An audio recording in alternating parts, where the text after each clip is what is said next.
क्या आप पाकिस्तान से साउथ कोरिया जाकर लीगल, सेफ और अच्छी सैलरी वाली जॉब करना चाहते हैं? क्या आप जानना चाहते हैं कि E9 वर्क वीज़ा क्या होता है? मेल और फीमेल दोनों कैसे अप्लाई कर सकते हैं?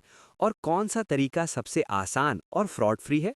तो ये वीडियो एंड तक ज़रूर देखिए, क्योंकि आज मैं आपको पाकिस्तान से South Korea E9 work visa का complete A to Z process detail के साथ बताने वाला हूँ, बिना एजेंट, बिना धोखा।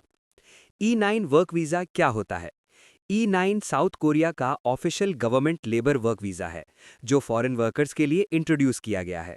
इस वीज़ा के अंडर काम होता है factory slash manufacturing, agriculture slash farming, fisheries, construction. यहाँ एक बहुत इंपॉर्टेंट बात याद रखें, E9 वीज़ा सिर्फ और सिर्फ कोरियन गवर्नमेंट के EPS सिस्टम के थ्रू मिलता है, किसी प्राइवेट एजेंट या मिडलमैन के थ्रू नहीं। मेल और फीमेल दोनों अप्लाई कर सकते हैं। जी हाँ, E9 वर्क वीज़ा मेल और फीमेल दोनों के लिए ओपन है। मेल्स ज़्यादातर फैक्ट्री, कंस्ट्रक्शन और फिशरीज में काम करते हैं। फीमेल्स ज़्यादातर फैक्ट्री और एग्रीकल्चर सेक्टर में सिलेक्ट होती हैं।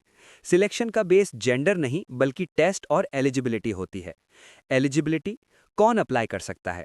अगर आप पाकिस्तानी सिटीजन हैं, एज 18 से 39 साल के दरमियान है, कम से कम मैट्रिक पास हैं, फिजिकली फिट हैं, क्रिमिनल रिकॉर्ड नहीं है, पहले साउथ कोरिया से डिपोर्ट नहीं हुए, तो आप E9 वीज़ा के लिए एलिजिबल हो सकते हैं। इंग्लिश ज़रूरी नहीं होती, लेकिन कोरियन लैंग्वेज सीखना ज़रूरी होता है। Step 1, EPS TOPIK Korean language test. E9 visa का सबसे पहला और सबसे इम्पॉर्टेंट स्टेप है EPS टॉपिक टेस्ट। ये टेस्ट HRD कोरिया कंडक्ट करती है। पाकिस्तान में OEC के थ्रू होता है। MCQs पर बेस्ड होता है। टोटल 100 मार्क्स का होता है। पास होने के लिए कम से कम 60 मार्क्स ज़रूरी हैं। टेस्ट में कोरियन रीडिंग, कोरियन लिसनिंग। अगर आप ये टेस्ट पास नहीं करते तो आप आगे प्रोसेस में नहीं जा सकते। स्टेप 2, मेडिकल और स्किल टेस्ट। EPS टॉपिक पास करने के बाद कंप्लीट मेडिकल होता है। कुछ फील्ड्स में स्किल टेस्ट भी होता है। अगर मेडिकल फेल हो जाए तो आपका प्रोसेस यही खत्म हो जाता है। Step 3, job matching Korean company के साथ। इस स्टेप में आपकी फाइल कोरियन कंपनीज को दिखाई जाती है। कंपनी खुद डिसाइड करती है कि किस वर्कर को हायर करना है। यहाँ ना सिफारिश चलती है, ना पैसा, सब कुछ कंप्यूटर सिस्टम के थ्रू होता है। स्टेप 4, वीज़ा और साउथ कोरिया अराइवल। जब कंपनी आपको सिलेक्ट कर लेती है, आपका E9 वीज़ा इशू होता है। ट्रेनिंग कंप्लीट होती है, फ्लाइट मिलती है और आप लीगली साउथ कोरिया पहुंच जाते हैं। सैलरी 2 मिलियन से 2.5 million Korean von per month. Over time अलग, ज़्यादातर केसेस में अकोमोडेशन फ्री होती है। इंपॉर्टेंट वार्निंग, फ्रॉड से बचें। जो भी ये कहे direct Korea visa, guaranteed job, agent के थ्रू E9, समझ लें ये 100% फ्रॉड है।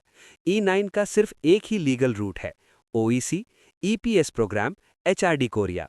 E9 वीज़ा के फ़ायदे और नुकसानात।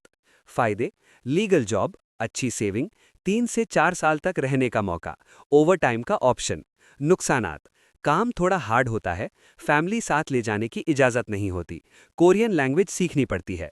फाइनल एडवाइस स्लैश आउटरो: अगर आपका गोल है जल्दी साउथ कोरिया जाना, मेहनत करके पैसा बनाना, लीगल और सेफ तरीका चाहते हैं, तो E9 वर्क वीज़ा पाकिस्तानीज़ के लिए सबसे बेस्ट और ट्रस्टेड ऑप्शन है।